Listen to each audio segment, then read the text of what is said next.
because before 1954 in Fairfax County, no blacks went to high school in Fairfax County.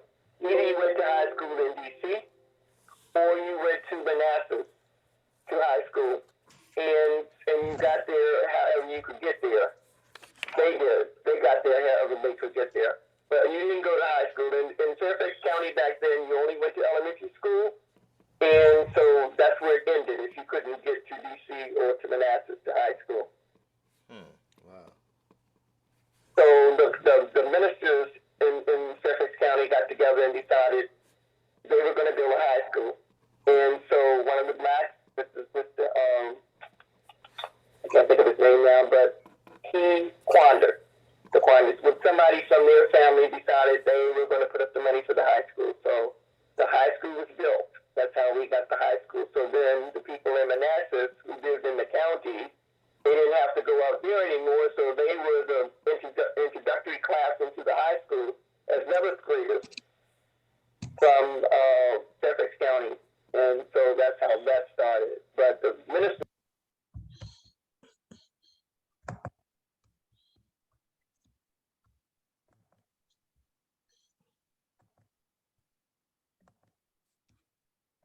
Mr. Toe, what's your ultimate goal for this VIA archival project, and how do you see it contributing to the overall narrative of the African American experience? One of the things that and forgive me for repeating myself, I'm using the term of the narrative, and I'm not a historian, so forgive me if I'm speaking out of school. But from my perspective, one of the things that has been neglected in the narrative of our progress in this country is the heroic actions of educators and parents during the days of rigid segregation. I think everyone knows about the Brown versus Board of Education, Hood Marshall, and so many other brave people, and of course Dr. King and Rosa Parks and the Civil Rights Movement. And every honor that those good people get, they deserve.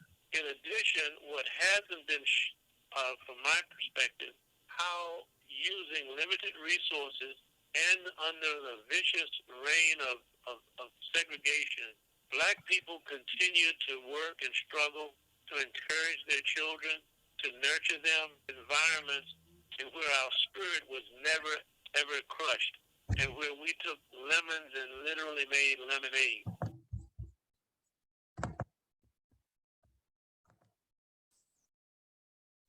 Good morning, everyone. Hi. So the recordings that you just heard were from Miss Lavinia Johnson and also from Mr. Knox Toll. And they are both proud graduates of the VIA, the Virginia Interscholastic Association. And we are here this morning to talk to you all about the VIA, give you some background information on what it was. We have some things we're going to be sharing, and then we have an interactive activity for you all to do as well. So my name is Dr. Joshua Wright. I am a local professor at Trinity Washington University. I teach in the Global Affairs Department. My area of specialty is primarily American history. However, I also teach courses dealing with political science, global affairs, and I really love pop culture. I do a lot of research and writing in that particular area. And then also joining me is Dr. Kristal Clements. And Kristal, I'll let you take it from there. Thank you so much, Josh. Again, Kristal Clements. I'm so excited to be with you all this morning. I have spent the last 15 years as a college professor teaching anything from social studies methods to educational leadership. My most recent position is with the Children's Defense Fund. I'm the new, well, a year and a half in now, National Director of the Children's Defense Fund Freedom Schools program, based out in Washington, D.C., where we do culturally responsive literacy summer enrichment throughout the country through our Freedom Schools program. And I'll kick it back to Josh as he gives an overview. Oh, and also let me say, when I worked as a faculty member at Virginia State University, I was able to work on this wonderful research project with the VIA, Mr. Tull, Teaching for Change. So I'm just delighted to talk about this work. Yeah, as Kristal mentioned, so Kristal and I, we go back and we met each other through a Teaching for Change project that was at Howard University for high school students learning about the civil rights movement. And this happened all the way back in 2006. Wow, you get old. So that was in 2006. And then Mr. Toll, the gentleman that you heard speaking in that clip, I met him at an academic conference out in Virginia around 2016, I believe. And then sometime after that, maybe a year later, he came to us about doing this project, the VIA story, which is this digital archive to tell the story of his high school, but also the other high schools that made up the VIA. So what I want to do, I have just a few minutes and then I'll turn it back to Kristal. I have some PowerPoint slides that I want to show you all. It gives you some background information about the VIA. And then I do have one more audio clip I'm going to run, and then I'm going to turn it back over to Kristal. So give me just a moment.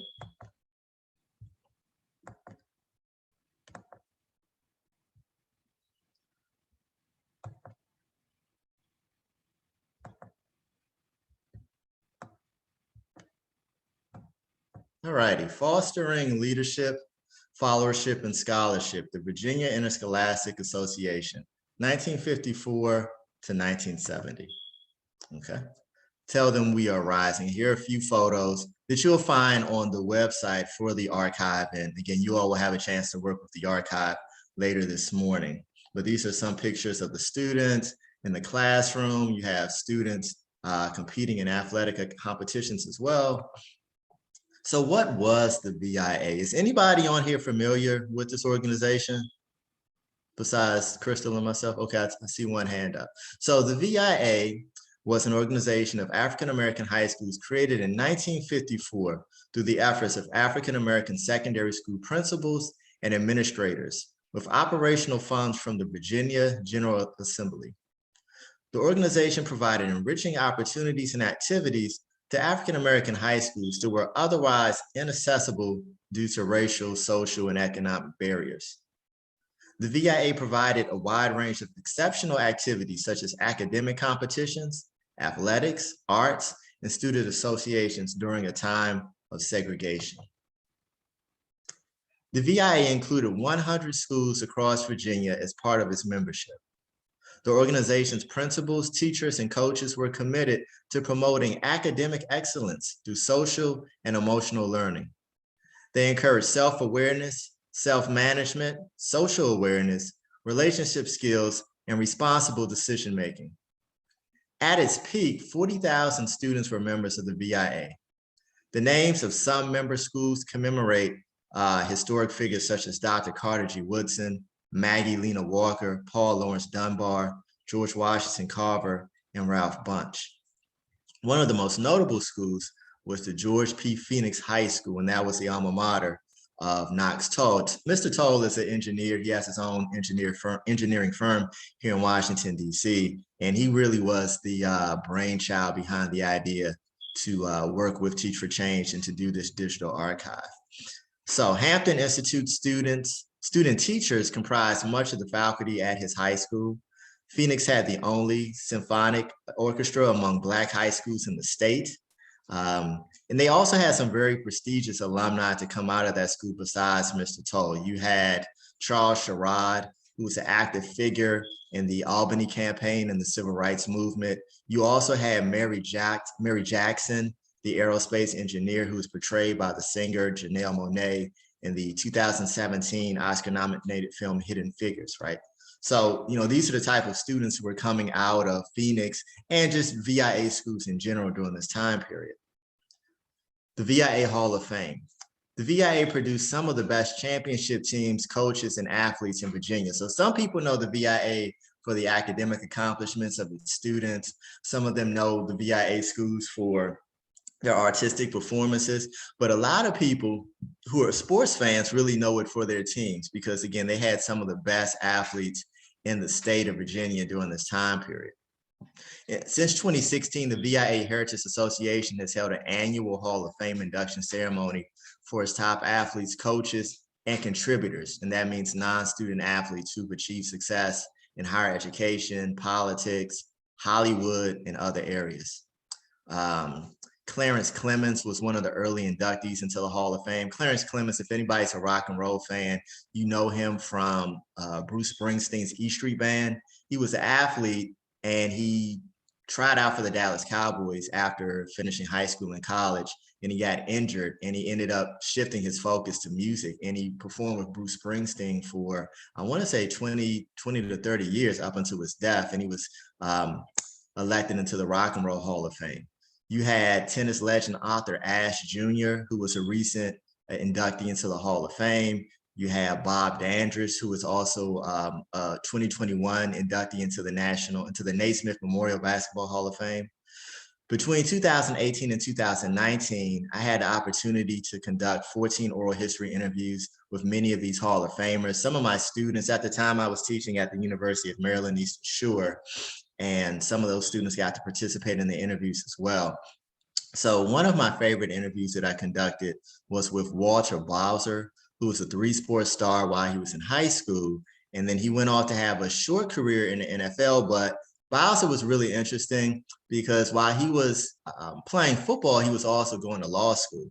So he ends up becoming a judge in the state of Minnesota. And a lot of people know him more for his legal career than any of his athletic accomplishments or any of the things he was doing back in high school when he was in the BIA.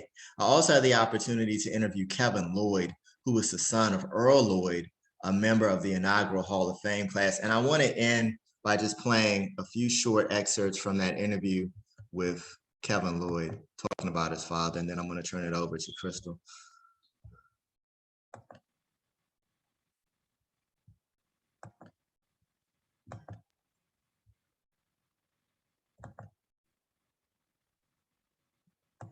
You know, I know a lot of people may not be familiar with the name Earl Lloyd, but Earl Lloyd was basically the Jackie Robinson of professional basketball, of the NBA. No, don't use the word basically. He was the Jackie. He was, okay.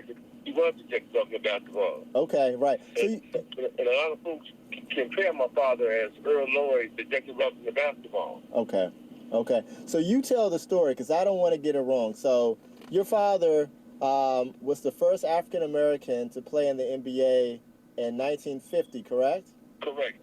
Okay. October 31st, 1950. Okay. So, but they had two other guys, Seth Cooper and Sweet Walter Clinton. Okay. And one was the first drafted, and the other one was the first one to sign. Okay. But my father, by day, was the first one to play.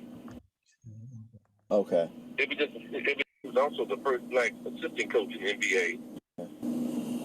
Okay. So what he was experiencing or what they were throwing at him, they were like, man, this ain't nothing. Y'all been doing this to me all my life. But what you're doing to me now, you gotta come back. They used to try to break your spirit. Could you imagine, man, being a young 22-year-old, and you go to a hotel, and the hotel manager tells you, listen here, nigga, you can stay here, but your black ass can't leave the room. And nothing you can do, nothing you can say, it's no problem. You go to your room till game time. So could you imagine, man, you on the court, man, and somebody's spitting on you? Nothing you can do but work it off and keep playing. And my father used to say that when they start giving him the blues and start calling him the N-word, that means he's doing his job on the floor for sure. That must have been tough for him, though. I mean, like, just emotionally having to keep all of that in. I'm sure it was tough, but the way he grew up, man, he's been spending all his life. Right. Did your father? We call your father the Jackie Robinson of the NBA. Did he and Jackie ever meet? I don't think they crossed paths. Okay. So how long did your father play professional basketball? 10 years. Okay. So then. And I don't know if you know, my father was also, not only was my father the first black player in the NBA, he was also the first black assistant coach in the NBA. And he was also the first black bench coach in the NBA. Okay, so again, that's Kevin Lloyd talking about his father, Earl Lloyd, and the fact that his father was the first black player in the NBA, the National Basketball Association. And also he was saying he was the first black assistant coach as well as the first black bench coach, meaning that he, was one of the coaches who was on the bench calling the plays. So that was a really big deal. And again, this is another one of our prestigious VIA alum. So I'm going to turn it over now to Kristal. Okay, great. Thanks so much, Josh. I'm going to share my screen so that you all can see the VIA Story website that Teaching for Change put together. So I taught a history of foundations or history of education course to incoming doctoral students in an ed leadership program. And when I first got to VSU and knew that Josh was on this project and another colleague of mine was on this project, I said, oh, I have to teach with it. So what I'm going to do now is just go through how I taught my students this VIA history and how we used it as a model for us to reimagine what educational leadership looks like, particularly within a Black, historically Black high school context. Because as Mr. Tull mentioned on the video clip or the audio clip that you listened to at the beginning, we don't often talk about, we sometimes leave the conversation at Brown v. Board of Education, and we don't often have those critical conversations about those heroic actions of students and parents. So imagine being a first-year doctoral student, never ever dipping your feet into qualitative research, oral history research. And this is transferable, right? If I were going to teach this in a secondary setting or even in a middle school setting, I would just tailor the directions a bit, but the approach and the content would remain the same, because no matter the level, I believe that it's important for students, especially students that these were doctoral students who were working as school administrators or school teachers in Virginia, but they had never heard about the history of these Black high schools. Many of them had worked at these high schools, many of them had went to these high schools, but they did not know the historical significance of them. The other ironic part was we were on the campus of Virginia State University, and that is where the VIA was housed. Right now to this day in Montag building on campus are the VIA archives that colleagues from Teaching for Change came over to scan and research, to upload, to create this beautiful website for us. So right in our own community, we have this wonderful archive and we didn't really know how to use it. So we just said we were going to dive right in. So I just wanted you all to kind of see the website first, and then I'm going to just show you a brief snippet of my syllabus, and then I'll show you the directions of the assignment. And then we're going to just get right in to how we as a group today can use this website. So let me pull up this next document. All right. So when you're taking a historical foundations course, you're typically talking about the history of education in America. And so one of the assignments that I created was an oral history assignment. So not only were the students responsible for going to the archives, going to the VIA website to download the material and think about what they wanted to do in terms of a primary source analysis assignment, they also had to go within their own communities to find relatives, church members, colleagues, friends, whoever they knew who met the specific criteria, and interview them about their experiences in the VIA, particularly within these 4 areas: association, academic, athletics, and the arts. So that's just a snippet of the syllabus so that you can see how I introduced the assignment. So now let's go back to the website. Whoops, sorry folks, I don't want to share that desktop. All right. After the students had an opportunity to peruse the website, we broke down what's most interesting to you about this. Because keep in mind, at this time in Virginia, everything was segregated, from student government associations, right, to National Honor Society, to all of the athletic teams. And so when we think about, and I'm going to walk you through academics, and here's some primary source images and primary source documents. And so you'll find on this website letters to social studies teachers, a quiz, elementary algebra quiz, all the way to images of the students actually participating in professional development opportunities on the campus of Virginia State University. And this is a picture of National Honor Society Conference in 1968. I'm going to switch over so that we can see now the association. So you saw academics. Here's the associations tab. And again, teaching students, and that's why we called our presentation Fostering Leadership, Followership, and Scholarship, because the whole purpose of the VIA was to provide that extracurricular professional development opportunities for the scholars in these high schools across Virginia so that they can then matriculate into the college of their choice. All right. Okay, now I'll just click to the art side. So they've got images of them in choir, they've got images of them in drama, right? And again, all of them representing the VIA schools across the Commonwealth of Virginia. So from, Hampton Roads to Richmond, even to Petersburg, all the way to Fairfax County. So we're all over the Commonwealth of Virginia. And then lastly, the athletics.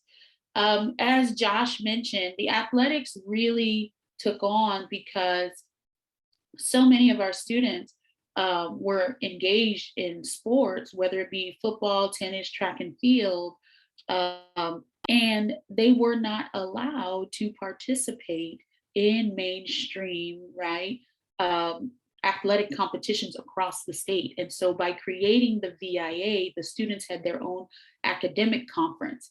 They had their own athletic conference where they could receive the support as well as the resources to thrive within their, communities. Many of the VIA schools were connected to the HBCUs in Virginia. So you'll have Virginia Union, which is right in Richmond. You'll have Hampton, which is in the Hampton Roads area, St. Paul's College, which is more central Virginia, and Virginia State University. So all of our students in the VIA had a connection to the HBCU partnerships because the name of the game was to get you to college. All right, so let me pull up the VIA assignment. Okay, so can I get some show of hands? How many of us in the Zoom room have ever done a primary source analysis assignment? Have you ever gone to the archives? Okay, I got some hands up. Yes, I love it. And so what we did here was all of the wonderful materials that VIA was able to gather and to upload on this website. We thought, let's create an assignment that would engage the students to think about, both the historical nature of the VIA, but also the utility of the VIA. And so I know we don't have a lot of time, but we're going to give our participants today the opportunity to peruse the website themselves and pull up one primary source that really speaks to you. I know you've only had a few minutes to review it, but it'll be a fun exercise that you can actually replicate in your own classroom. And so here's the primary source analysis guide, right? So taking from what we see on the VIA website, what type of source is it? What was created? Who's it created for? Then I asked the students in my class to determine what you thought the author's intent was. And then here are some probing questions to help you think through what the author's intent was. Then we had to break down the historical context, right? So what time, we know, again, as Mr. Tull mentioned at the beginning, we know that students have a general understanding of Brown v. Board of Education in 1954, but how does that look in their local context? The next thing is the content of the source. So what historical facts have you learned? What biases or cultural factors that may have shaped the messaging of the source, and so on and so forth. And then the last thing that I asked students to look at was really the relevance of the source. So if they pulled the letter to social studies teacher, if they pulled one of the images from the athletic tournaments, how does the source contribute to the social, political, historical understanding of the Virginia Interscholastic Association And the next part of that is, how does the source contribute to one's understanding of education during Jim Crow? So thinking about, what does this mean for us? And as educational leaders or educational leadership students, in 2000 and what was that, 2 years ago, 3 years ago, 2018, 2019, 2020. And so this is the handout that we gave to our doctoral students so that they could really dive in to this assignment. In addition to that, we also had them create, and I'll show this to you. We had them create conference presentations. We had them upload their transcripts, and I'm just showing you like the Google Drive so that you can see from a teacher's perspective how you can organize the content of this assignment. So every person they interviewed, I had them submit the participant demographic data. We had photos. All students had to create a PowerPoint presentation with their oral histories and their primary source analysis. We uploaded all the transcripts from our oral history interviews. And so just to keep it organized for the students and to give students the opportunity to research other colleagues in their classes, participants, this is how we kept it. Then I'm going to stop sharing so that you all can see the next part of this. After students did the oral histories, after they did the primary source analysis assignment through the VIA website, we had a community or public gathering because so many of our participants are either from the Petersburg, Dinwiddie, Prince George, Colonial Heights area. We invited everyone that we interviewed to come back to campus for a community forum. And this is it. So we did it right at the end of the semester. We had it in our building, and the cohort presented their findings. So we sent this flyer out to everybody, and there's some images on the VIA website, which I'm happy to show you. One of our faculty members at VIA, at VSU rather, they were students in the VIA, Dr. Ridley. So it was really a full circle moment for folks to be interviewed. Another thing this brought up was, I'm not exactly sure where on the website, but I'll find it. Maybe it's under news. Another thing this brought up was the fact that, here it is, Dr. Ridley, he's right here. So he's a faculty member at VSU. We interviewed him for the VIA, and he said, I hadn't talked about being a student at Armstrong High School since I was at Armstrong High School. He was like, thank you, because had it not been for my experiences in the VIA schools, I would not have known, all of the opportunities ahead of me that were before me. And so a lot of times these folks, my doctoral students, they had family members who went to VIA schools and never talked to them.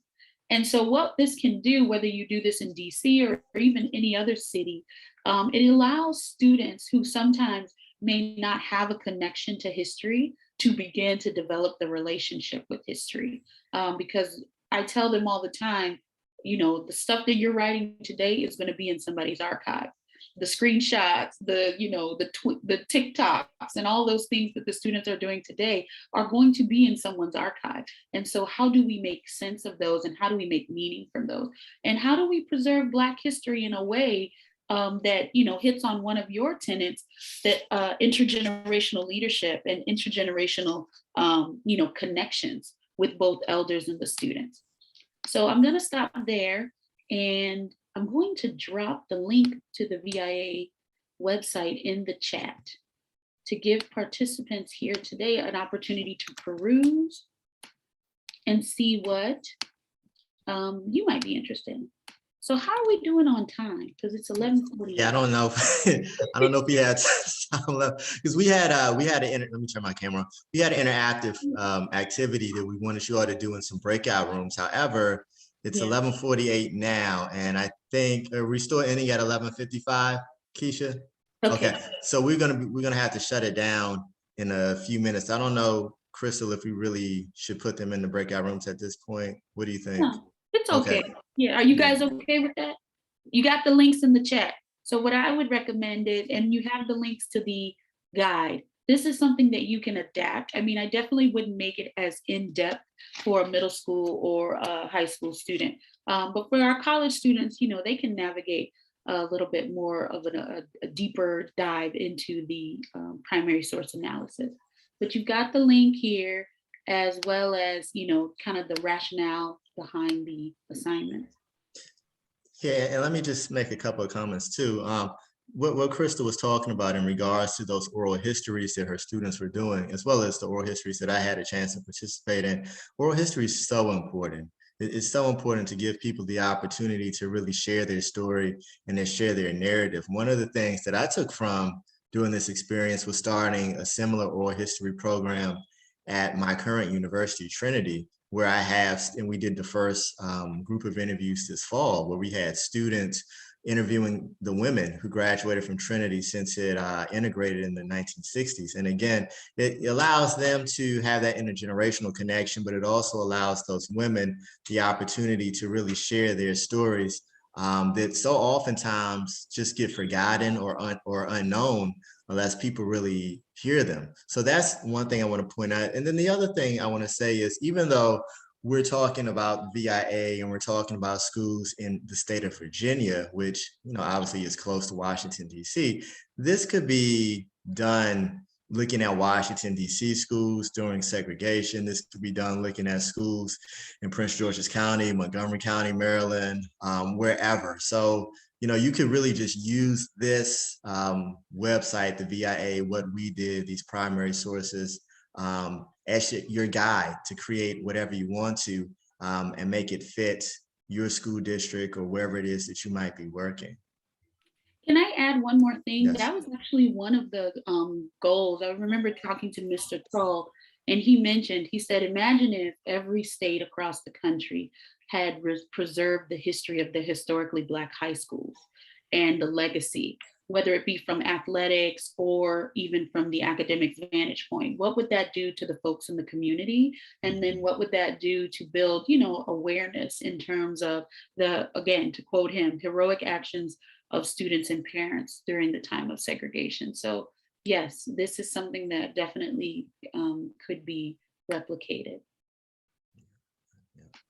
Are there any questions? We have just a couple minutes before we end it. Are there any questions? Actually, the website looks amazing. I'm looking forward to diving in. So when was it put together? Is that? So this was put together between 2017 and 2019 is really when it began. And the work was done by students at VSU? So the work was done by Teaching for Change first and foremost, in terms of building the website and organizing the overall aesthetic of it. And then when I came onto the project, my doctoral students contribute to the oral histories, the conference presentations, et cetera, as well as Joshua and myself and another colleague of ours, Dr. Gretchen Jenneret. Mm-hmm. And then I just a question about the VIA coming into existence. You said that the Virginia General Assembly funded it.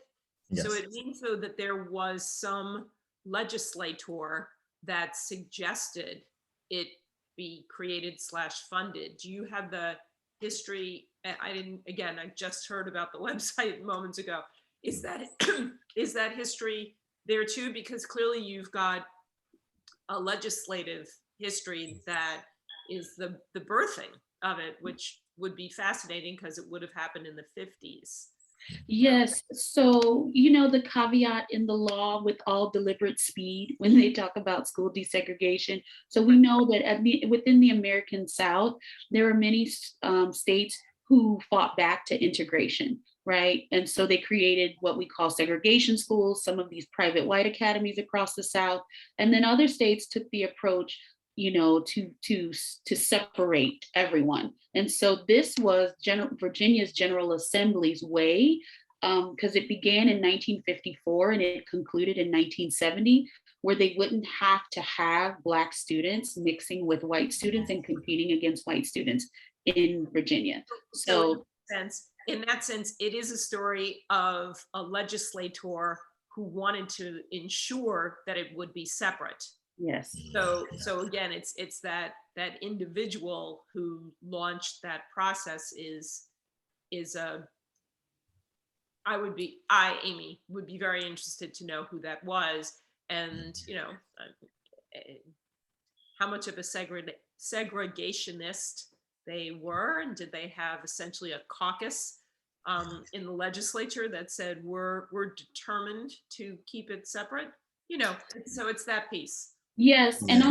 on the website, we articulate how Black teachers also exercise their agency as well. So Black teachers and Black school leaders. So in 1952, we had over 100 principals come together to establish a special committee to even think about what this would look like. Because both Black teachers at the time too knew we needed to create a safe space for our students to thrive. And that's why they particularly looked at the HBCUs as gathering spaces, because they knew upon graduation from high school, they would matriculate to some of these HBCUs.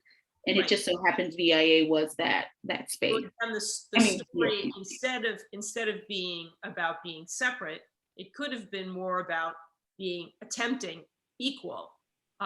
So in that sense, again, it's back to who pushed for it to be legislatively, financially sponsored.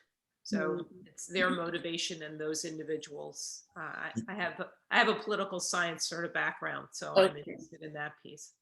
Yeah, and these are really fascinating questions that you're raising, because I know in the civil rights course that I teach, when we talk about Brown v. Board of Education, and we look at, as Kristal was mentioning, the pushback that you had in states who were trying to fight the Supreme Court's ruling. And one of the lessons that we studied is Prince Edward County in Virginia, and how schools literally were shut down for, I believe it was 5 years, just because they didn't want to integrate.